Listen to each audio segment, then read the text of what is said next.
Hello hi welcome back to Nirmala Srinivas vlogs. ఇవాళ chicken curry చేద్దామని అయితే చేస్తున్నా. ఒక ఫ్రై చేద్దామని అయితే మూకుడు పెట్టిన. ఎప్పుడు చేయలే మూకుడులో అయితే. మొన్న ఒకటి కొత్తగా తీసుకున్నా, ఎట్లుంటో ట్రై చేద్దాం ఫ్రై కదా అని అయితే ట్రై చేస్తున్నా. చికెన్ అయితే చేస్తున్నా. చికెన్ ఫ్రై చేసే ముందు అయితే మా బ్రైట్కి కూడా చికెన్ అయితే బాయిల్ చేసి పెట్టిన. ముందే అంత అది కొంచెం లైట్గా పసుపు వేసి మంచిగా ఉడకబెట్టి పక్కకైతే పెట్టేసిన. చికెన్ అయితే చేస్తున్నా. బ్రైటీ అంటే ఒక స్టోరీ అయితే గుర్తొచ్చింది మా బ్రైటీ గురించి చెప్తుంటే. ఒక డాగు రోడ్ ఎంబట ఒక డాగు ఒక దాంట్లో మోర్లో పడి ఉండి ఒక యాక్సిడెంట్ లెక్క ఒక కాలు అయితే ఇరిగిందట.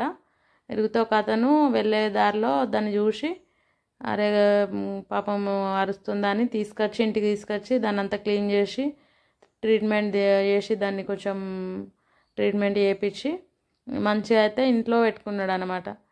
అది ఎట్లాగూ దెబ్బ దాకుంది కాబట్టి అట్లనే అది క్యూర్ అయ్యేదాకా చూసుకునేసరికి అది కూడా వాళ్ళకి అలవాటు అయిపోయి అది కూడా బయటకు వెళ్ళలేదు. అట్లనే ఇంట్లో ఉంచుకున్నాడంట. ఉంచుకుంటే అది అట్లనే రోజు అన్నం పెట్టేది, ఇంట్లోనే ఉండేది. ఇక వాళ్ళకు కూడా అందరికీ అట్లనే అలవాటు అయిపోయి ఉన్నది.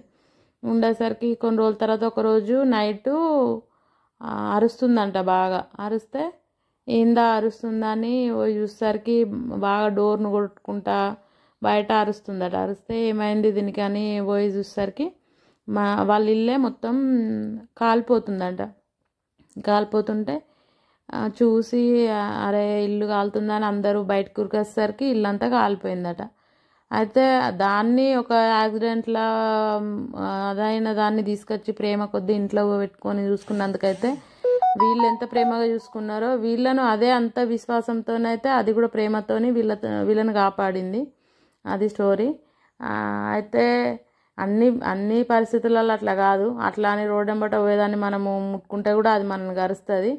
అది కరెక్ట్ కాదు. కాకపోతే ఈ స్టోరీలో అయితే ఇట్లా జరిగిందని ఒక స్టోరీ అవుతుంది. మా బ్రైట్ అయితే మమ్మల్ని రెండు సార్లు అయితే తేలు వస్తేనైతే చూపించింది. తేలు వస్తేనైతే ఎంత అరిచిందంటే 2 సార్లు ఒకసారి చిన్నది వచ్చింది, ఒకసారి పెద్ద తేలు వచ్చింది.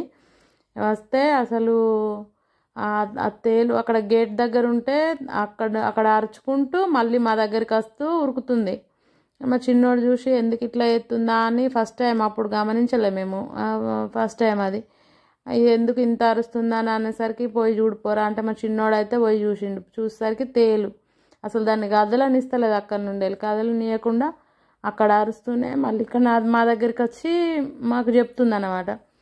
అర్థమై చూసి చూసేసరికి తేలుంది అక్కడ. అది ఎక్కడ దీన్ని మూతికి ఇట్లా కొండేస్తుందేమో అని మేము భయపడితే అది దాని జాగ్రత్త అది పడుకుంటేనే దాన్ని అసలు కదలకుండా చేసుకుంటా అరిచేసరికి మేమైతే వెళ్ళినాం. ఆ రోజు మా ఆయన కూడా ఉన్నాడు. సాయంత్రము చీకటి అయింది. చీకట్లో అప్పటికి మా ఆయన వచ్చేసరికి దాన్ని తేలినైతే చంపిండు. ఇంకోసారి కూడా ఒకటి పెద్ద ఉంది, బాగా బుర్ర తేలు అంటారు, నల్లగా ఉంటుంది. అది కూడా అట్లనే వచ్చేసరికి అదైతే కదులుతూనే లేదు. అది పడుకొని ఉంటేనే ఇది గుర్తుపట్టి అట్లనే అరిచింది.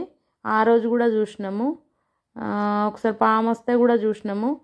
కోతులు అయితేనైతే అసలు లోపలికి కూడా రానియదు. మా డోర్ తీసున్నా సరే దీని అరుపులకే అవి గోడమికలు అటే వెళ్ళిపోతాయి. మామూలుగా మా ఏరియాలో అంతటా ఇటు కోతులు అయితే తిరుగుతాయి.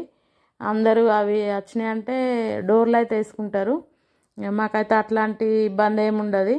అవి కోతులు వచ్చినాయి అంటే మా కుక్క అరుస్తూనే ఉంటుంది, మా బ్రైట్ గాడు.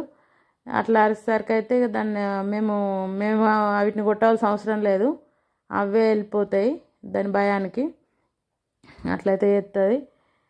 మా బ్రైట్ గాని గురించి అయితే మీకు నచ్చినట్టయితే ఈ వీడియోకి ఒకసారి నచ్చితే లైక్ చేయండి, షేర్ చేయండి, సబ్స్క్రైబ్ చేసుకోండి.